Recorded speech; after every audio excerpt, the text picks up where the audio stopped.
I'm a female and am now 23 years old. This happened around the time I was 15 or so. I've had a couple of encounters that have been somewhat creepy throughout my life, but this particular encounter shook me down to my core. And around the time this happened, I was in my sophomore year of high school. Here's a little backstory to help understand the story I'm about to tell. At the time this happened, I was going through a phase, as most teenagers tend to do. I wore short shorts most of the time and fishnets as well. My shirts weren't really tops that 15-year-olds should wear, but still, teenagers do that sort of thing. I cringe at my outfits back then and my makeup. But what can you do about the past? I was involved in my high school color guard as well. We were a part of band, except we don't play instruments. We would instead spin colorful flags. We also used rifles and sabers in our performances. It was in the fall time and we were practicing our show, doing a lot of reruns to try and perfect it before our usual competitions. Normally practice would start at around 4 and end at about 9 p.m. Side note, I did not live close to my high school like most of the people that went there. This meant for them the drive would take 15 minutes max. Walking from my house to school would take an hour, and taking the bus would take 45 minutes. My brother at this time worked late hours, and my parents didn't get off work until midnight either. This meant my only choice for transportation getting home was taking the bus. The neighborhood wasn't the worst or anything, but it also wasn't exactly safe to be walking home alone at night. This night I said goodbye to my friends, not wanting to bug them for a ride as I walked over to my bus stop. I had my cell phone handy and started scrolling down through Facebook. I would occasionally glance up every now and then to look at my surroundings. This is when I noticed a car slowing down in front of the bus stop. It immediately signaled to make a turn to my left. I didn't think much about it since there were houses behind that stop. It wasn't a particularly weird thing to do, at least until I noticed the car coming around once again, and then again, and again, and again. I get scared easily and I'm already a paranoid person. At this point, my alarm bells were ringing. At the point he had basically passed me by for the 7th time in a row, he finally parked on the curb by my bus stop. That's when I got a good look at him and took in his appearance. My memory of this incident isn't the best, but I do remember he was Hispanic and reminded me a lot of an uncle of a friend of mine actually. He spoke his first words to me that almost immediately sent me panicking. "Hey, why don't you come over here? You need a ride, right? Hop in, I'll take you where you need to go." He kept on saying that for a solid 5 minutes like a robot stuck in a loop, and then suddenly he just drove off. I let out a breath I didn't know I was holding in. I tried to calm myself down and told myself that now it was all over. I knew though that that couldn't possibly be it, and I was right. The car showed up again. The thing about my bus stop is that there were houses behind it as well. Before those houses though, there was a good amount of space that was basically just dirt. Cars could actually go into this space, and I'd seen them idle there before. For some reason though, it shocked me to see this man park behind my bus stop. At this point I was panicking, and tears were falling down my cheeks rapidly. I was already thinking I might never see my family again, because obviously this man was going to try and get out and take me. I was frozen in place. I already knew in crucial moments like this, my reaction is to freeze. Not fight or flight, freezing is what I do. The worst thing you can do, really. I believe it was the prayers that I was saying that saved me, though. The moment the man began to get out of his car, these two huge buff guys walked by, walking their pit bull on a leash. I'm a sucker for dogs, but at this time I couldn't speak or do anything. In my frozen state, I knew this was my only chance. I struggled so hard to get some words to come out. This was my only chance. I was so grateful when the words slipped out. Excuse me. Please, can you guys stay with me? That man over there won't leave me alone. I'm very scared, so please help me out." My words were choked up and I was shaking at this point. Thankfully, the guys were very kind-hearted and agreed to wait with me. To come off even more intimidating, They crossed their arms across their chests and flexed a bit. They stared down at the man who at this point had rolled his windows up and begun reversing after he climbed back in. He drove off with much haste, and the men stayed with me until my bus arrived. It came at about 9:59. I know some of you might have asked, why didn't you go back to your high school? Well, at this point, no one was really there. Mostly everyone else had been picked up already. I had a cell phone on me, but it's not like anyone was going to be able to come grab me. This was my only transportation, and at the time I didn't know how to use Lyft or Uber. Honestly, I'm not even sure it was made back then. Overall, I'm just happy to have been saved that day by those kind-hearted men. I hope one day I can meet them again and properly thank them. Because of them, I'm still here and able to share this story with all of you. I'm still shaken up at the memory of it because of the scare it gave me. After that incident, I asked for rides for the remainder of that season. Sometimes, even when you don't want to bug people, it never hurts to ask. It's better to be somewhat annoying than finding yourself in a situation like I did.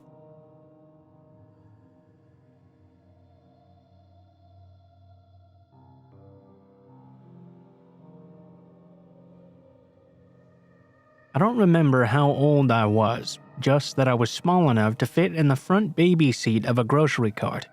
That would put us in the very late 90s or early 2000s, I suppose. I was grocery shopping with my mother at a Costco. For those who don't know the chain, it's basically a huge warehouse where everything is sold in bulk. Food, clothes, books, you name it. Basically, it's Walmart, but if Walmart decided to sell cereal boxes in counts of 3s or frozen dinners by the dozen. My mom had a big habit of pulling her grocery cart down to one side of the aisle in stores, then walking the length of the shelves, picking whatever she wanted along the way. At the end, she'd come back to the cart and dump whatever she had grabbed into the basket. I don't know why she did things this way, but hey, everyone does their own weird things sometimes. I was about 4 or 5 years old, sitting in the front basket playing with my Game Boy Color, when she pulled over next to a fruit display in Costco and told me she was going off to look at the different deals and to sit tight. I wasn't a particularly fidgety kid anyway, so it wasn't really a big problem. She'd only been gone for a minute or two at most. I was so absorbed in my Pokemon that I didn't really notice her walk up until the cart suddenly started moving. Being a kid, I instinctively trusted she was the one pushing the cart, but I was wrong. After a moment or two, I caught out of the corner of my vision her red nails, which was a huge problem because my mom never painted her nails and never wore them long either. I looked up, only to see the lady pushing the cart was a little older than my mother. Same black curly hair but pulled into a ponytail at the nape of her neck. I remember she had tanned Italian-type skin with thick red lips and a crazy coat of eyeliner. Brown eyes, too. She was extremely skinny and her teeth were yellowed as well. She smelled like bad BO. This was not my mom. I decided to make a scene and said so very loudly. She laughed easily and looked around, pushing the cart a little bit faster at this. I said it once more out loud to the crowd around us. She looked me dead in the eyes. "Oh, sweetie, what game are you playing? I am your mom." The way Costco is set up, at least ours, is that in the produce area instead of aisles, they're more like islands. They're large square setups that you can see basically the entire length of the produce section if you walk through that area.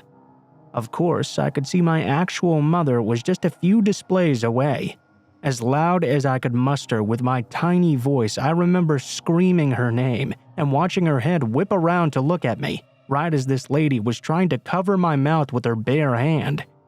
I don't know if she decided then I wasn't worth it because I was so noisy, or if looking at my mother charging from a few displays over changed her mind. As a side note, my mom is not petite at all. She's built like a linebacker and used to play roller derby and softball all throughout college, up until I was about 10 as well. She was more ox than a human woman, but that's what I appreciate about her. Anyway, this woman squeezed her hand around my tiny little face as hard as she could, and then booked it. My mom came running up to me and started asking me a million questions at once. My tiny brain thought that all of a sudden I was in trouble for using my outdoor voice inside.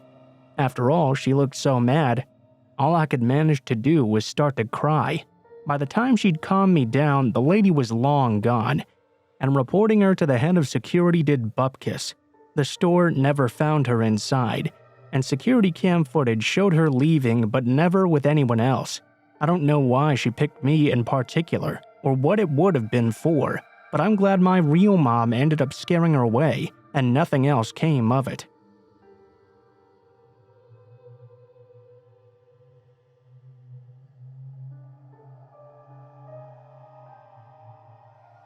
In 2012, I worked at a tanning salon in a strip mall. It was across the street from a Walmart that was always crawling with strange people. The strip mall that my salon was located in was very poorly lit at night as well. There was a sushi restaurant and an auto zone, but other than that, the other stores were all vacant. We were open until about 10 p.m., while the other two businesses closed at 8 or 9. The salon was never overwhelmingly busy, so there was always only one person working at a time. My best friend also worked at this company, and the salon she worked at was a 15-minute drive from mine. This detail will be important later. I'm a bit of a night owl myself, so usually I work the 3 to 10 shift every weeknight. At some point in time, I started to get these strange phone calls at exactly 8 p.m. every single night. It started off strange, but nothing to be alarmed about. The first time he called went something like this. Hi, I'm conducting a survey on women's shopping habits. I figured calling a tanning salon run by women would be a good place to start. We'll also send you a gift if you participate in the survey. Okay. Do you typically wear jeans, yoga pants, leggings, skirts, shorts, dresses perhaps? Feel free to list each of these that you wear. I wear all of those occasionally. Great! Now, when you wear dresses or skirts, do you ever wear pantyhose? Not unless it's winter. So, how many tights or pantyhose pairs do you own altogether? I don't know, like 5, I guess? This is really great information. So, would you be interested in us sending you some free sample pantyhose? No thanks, I'm not really interested. I don't think I'd wear them enough to really care. Okay, we totally understand. Would it be okay if I called you for a survey in the future as well? Alright, if you need to. When do you typically work? Every weeknight. Alright, great. I'll talk to you soon. I shouldn't have given some random person my work schedule, but they were already calling my job, so there was no denying this person could easily find me if they really wanted. Honestly, I didn't really think anything was weird about that call at all at the time. Later in the month, we had a store meeting, and the weekend sales associate said she had gotten a few weird calls from a guy breathing heavily and asking her strange questions. She didn't go into much detail though, so I didn't make the connection at the time. The next few times he called, it seemed normal enough as well. One survey was on skirts and skirt length and brands. The next was about dresses and what type of brands women prefer. He kept offering to send me pantyhose though. I kept telling him I didn't need them. He would always just laugh it off and say, "Okay, I just wanted to make sure. I have to offer them every call as our protocol, you see." The very last survey he called to have me do though really started to scare me. When you wear dresses and skirts, do you wear panties with them? Yeah. What material are they? Silk, satin, cotton, lace? I'm not really comfortable answering this question. I think I'm done with all these surveys. Oh, come on.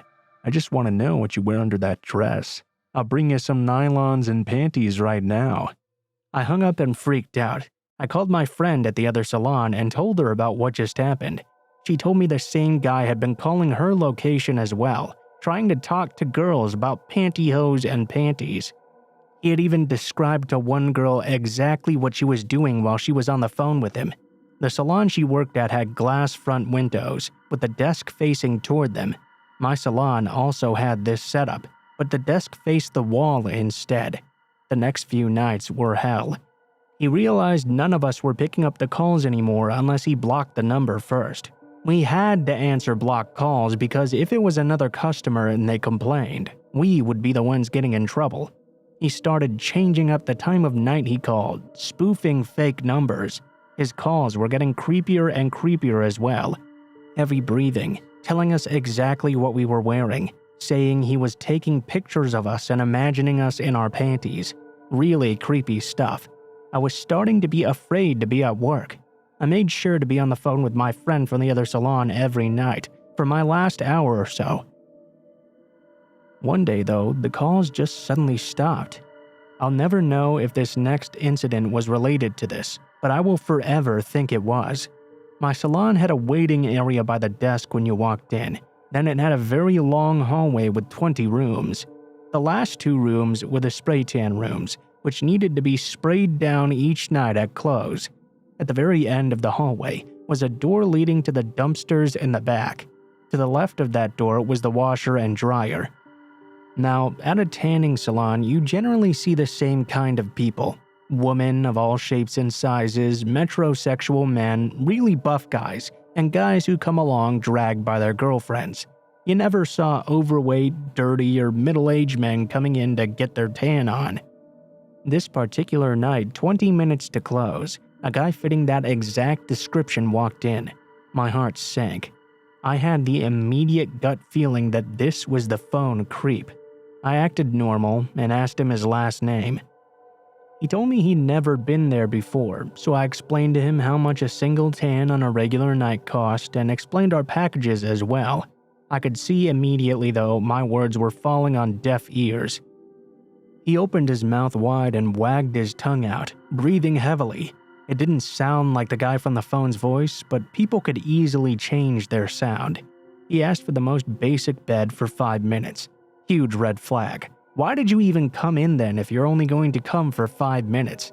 I put him in the bed and immediately got on the phone with my friend from the other salon. She was the manager there, so she decided to close shop early and race over to me just in case I needed her. I had the back door propped open, as it was hot as hell inside the salon. I wanted to get a cool breeze going while I cleaned the rooms. The dryer was also running, which could have impacted my hearing. I was in one of the rooms near the front sweeping when I realized it had been 15 minutes and I hadn't ever heard this guy walk out the front door yet. I had hoped he would just leave while I was sweeping up in the rooms so I wouldn't have to deal with him. I go down the hall to listen outside the room he was in, only to discover the room was empty. He clearly had not even used the bed, as there were no marks or anything and the glass remained completely clean. I called out to see if he was still there. "Sir?" No response. I called my friend immediately. I suddenly had this horrible feeling of dread. "Where are you?" I yelled into the phone. "I'm right here, I'm pulling up right now, relax. Did he leave yet?" I frantically explained to her what happened and told her loudly so he would hear if he was still in the store. I told her to bring her bat as well. My friend came rushing in 3 minutes later holding a steel bat. In that moment, it was horrifying, but thinking about it now, it was hilarious. She's 5'0" and 100 pounds, and I'm about the same size. Together, we started going into the rooms one by one. When we made it to the 6th room, we heard the back door slam shut hard. We ran to it and locked it. We still checked the other rooms, but we both know what had happened. He had been hiding in one of the empty ones and bolted when he realized we were searching room to room for him. I don't know what his plans were for me that night and why he hid in an empty room, but I'm thankful my friend was there to help me.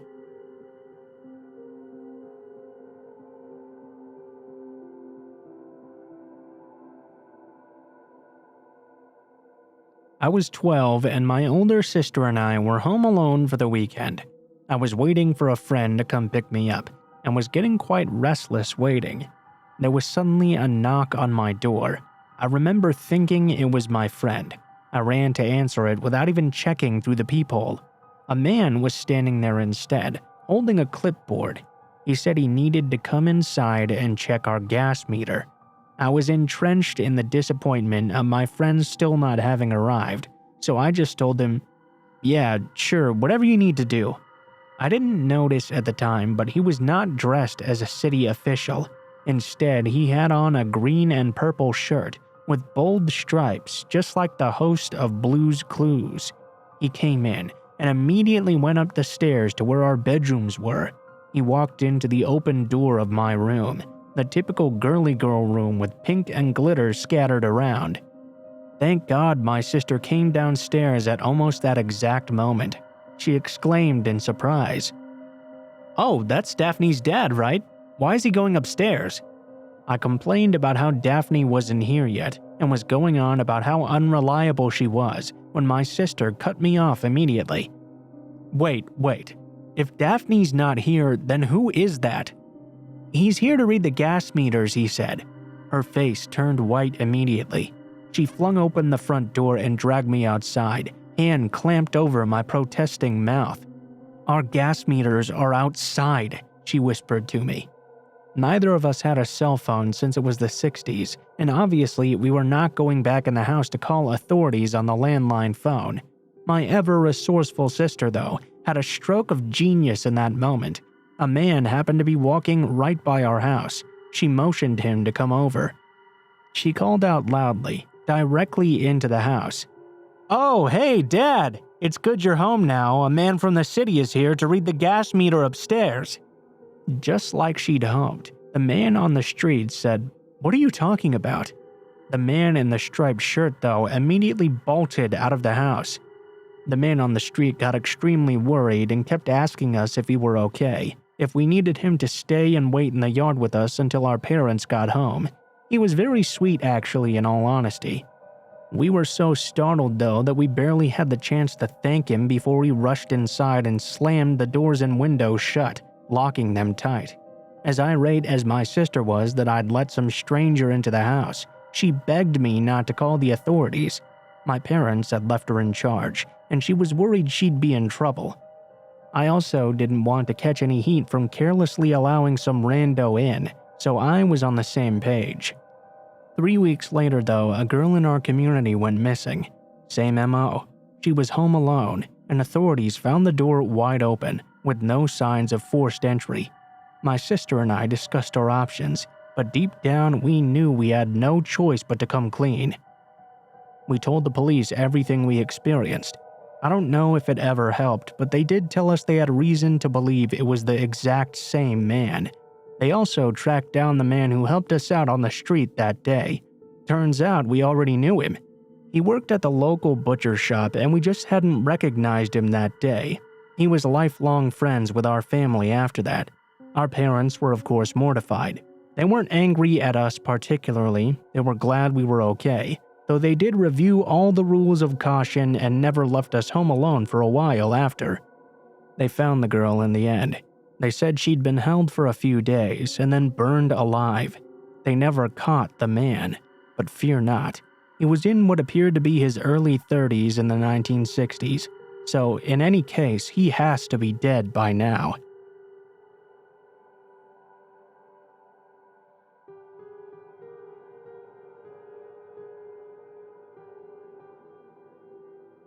I'm a fairly typical 20-something student, working full/part-time. I supplement my income by selling my panties online. I was recruited to be a panty model for an up-and-coming site through the r/gone wild type subs here on Reddit, an alternate account, so don't waste your time. None of my content included my face, and I was always careful to follow any and all safety precautions to maintain my anonymity, even going so far as to have my social media account under a pseudonym instead of my full legal name, just in case, you know. Also important to note, I live with my boyfriend Jason, and we have a non-monogamous relationship. At the time this happened, I was sleeping with a guy named Logan. This was not and is not public information. It's something only a handful of people in my personal life know about. Most of my concern about being exposed was around my Reddit posting. I'd become quite popular to the point of being very overwhelmed, so I backed off and eventually stopped posting altogether. Things settled down after a while, and I all but forgot about those old gone wild days. About 6 months ago, though, the anonymous app called Saraha came out. Ever curious, I made an account and decided to see what it was all about. I shared the link on my Snapchat as well. The app allowed users to send anonymous messages to people. All you had to know was their username. Knowing that a lot of my friends had received very negative messages, I braced myself for what at the time seemed to be the worst case scenario: extreme haters. I was curious to see what kinds of negative things people would say to me anonymously. I was honestly a little bit excited to see how creative they could get. I was almost disappointed when instead the response was exclusively positive. Lots of people sent jokes, inside jokes, compliments. It was nice, but a part of me craves adversity and antagonism, you know? That part was left unfulfilled. Oh well, I decided to go to bed. I woke up to a new message though. I wish you'd post on Reddit again. Okay, someone had to be messing with me. A few of my friends knew I posted nudes on there, and one of them had decided it must be fun to screw with me. I decided to just ignore the message. I loved buying your stuff, you know, and those little notes you'd write me. By this time, I had already confronted the very few friends who were privy to all of this stuff, but no one claimed to know anything. Even fewer people knew about me selling stuff. This is when the inkling of dread began. I pushed it out of my mind, though, and told myself it was still just someone screwing with me. I posted a text-only snap to my story.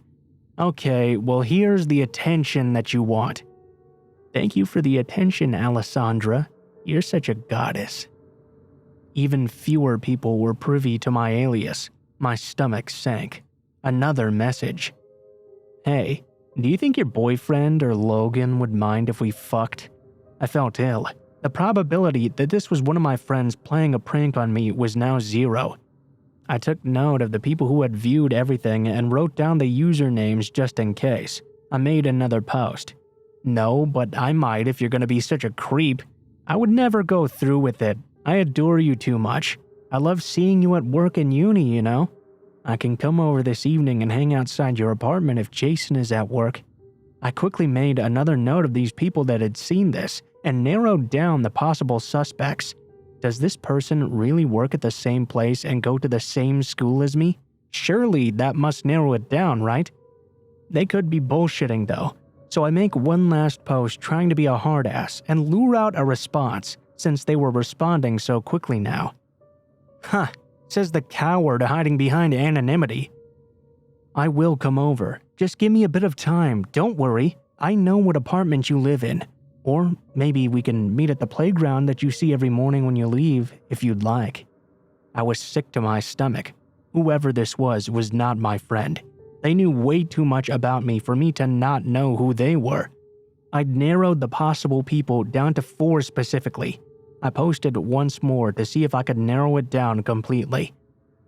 Well, we can't exactly make plans with this kind of one-sided communication. Sorry, bud. Meet me at the Taco Bell on 8th across from McDonald's. I'll buy you lunch if dessert is on you. Got him. Some guy named Mark. I messaged them on Snapchat. Hey there. Some interesting coincidences with these things you've been sending me and those Saraha messages? I'm sorry. I'll leave you alone. After that, he never contacted me again.